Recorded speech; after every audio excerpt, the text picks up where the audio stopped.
Dovoljno je rano da je Efi prepun energije. Kad je on potroši? Do podne možemo ovako? Može? Može.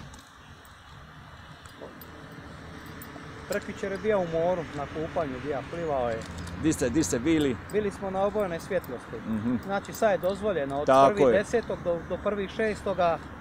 sve gradske plaže, osim Bačvica u Splitu, su dostupne pasima. A Liti je samo jedna? Liti možete na gradsku plažu, di? Znači, ali od iza 10 sati na večer. A u onome normalnome vremenu, znači ujutro, sve samo na plažama za pse. Imamo samo jednu plažu. Imamo dvije. Dvije, recite koje? Dvije imamo na Kašunima i onu ispod... Na Žnjanu, da, ispod Dujlova. S tim da ona na Dujlovu stvarno lipo uređena. Mala je za splitske prilike, ali je lipo uređena i krenilo se unaprijed. Ove na Kašunima trebalo bi dosta urediti, ali ajmo, krenuli smo. S obzirom da do prije 2 godine nismo imali ni jednu. Tako je, kreće se ipak. Da. Baš zato i razgovaramo na te teme da bi, evo recimo ja sam sve ove dane nakon 2 godine pauze u blogiranju sazna recimo da je u međuvremenu sređena ta plaža na Žnjanu i evo sad sazna od vas za tu drugu plažu, tako da je ova javnost koja je okrenuta k meni to sazna. Vaše mišljenje, pošto ste ovako, mlađi ste od mene 10 godina, amo ću reći mlad čovjek, a ipak dovoljno iskusan. Ovo vam nije prvi pas, je li tako? Meni je prvi, ženi ne. Žena je odgojena u pse. Je li vi znate šta vaša žena misli? O pasima mislim. Znam. Ja ne znam šta moja misli ni o pasima, kamoli šta drugo, takve sam striče, nije bitno. Recite mi šta vas dvoje mislite uopće, znači ona, govorite u njeno ime i vi, o groblju za životinje. Za kućne ljubimce uopće. Za kućne, to sam htio reći.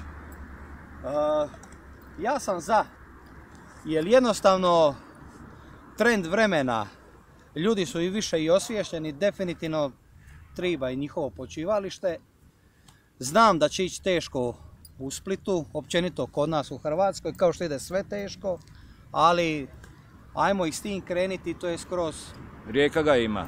Rijeka ima groblje za kućne ljubimce.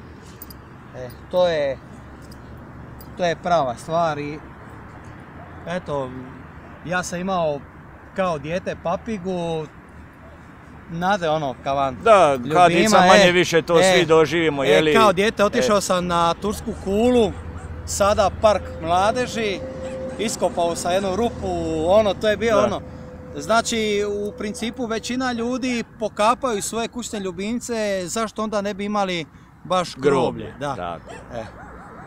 Hvala najljepša, još ćemo se trevit, još ćemo se strist. Ja ću još ovdje strati, ja sam inače sa Spinuta, a ovo mi nije Bogu hvala daleko. Ja vam ovdje živim na Skalice. Htio bih samo reći jednu moju malu primjedbu na vlasnike kafića. Imaš psa, pas je obaveza. Neću ja sad ulaziti koliko svog pasa izvodi vanka i šeta, ali ako je pas obavija nuždu, skupi to. To se jednostavno mora skupiti, to mora ući u svijest ljudi da moraš imati kesu u džepu i da to moraš skupiti, jel... Ja se ispričavam, spomenuli ste vlasnike kafića. Sam ja dobro čuo, što sam... Ne, vlasnike pasa, možda sam reka kafića, možda sam reka... Da, kupi ne kupi, ja o tome stalno govorim, ja sam svidok, znači i rekao sam javnosti, još ću jedan put ponoviti, kad god vidim koga da ne kupi, a bude fotoaparat uzame, ja ću slikati i objavi javno. To sam i ja zato da se znači kažnjavaju oni koji ne kupe. Tako je. Ja znam da je zakon da pas ne bi ovdje smija biti odvezan, da bi mora biti na uzici i sve, ali ljudi moji, naplati onome gdje me pas obavi veliku nuždu nije oko, evo možete sad proći ovdje, šetnica je, da, Bože, ne da se iskrca pas, nego... I što se tiče vlasnika kafića, ugodno sam iznenađen u Veloj Luci na Korčuli. Da. Znači najnormalnije možete sa pasom ući u kafić. Ima i sve više u Splitu. Hvala Bogu, u interesu im je. Da, u interesu je, znači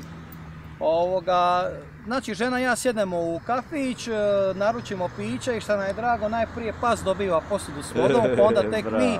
Dobro, To je jedan znak malo smo se kultivirali. Ja sam čuo za jedan kafić da će imati dan posvećen vlasnicima pasa, znači moćete doći sa svojim pasom na piće, sist ga, njega počasti i tako dalje. To sam čuo da u Spinutu ima jedan kafić gdje vlasnik najnormalnije dozvoljava da...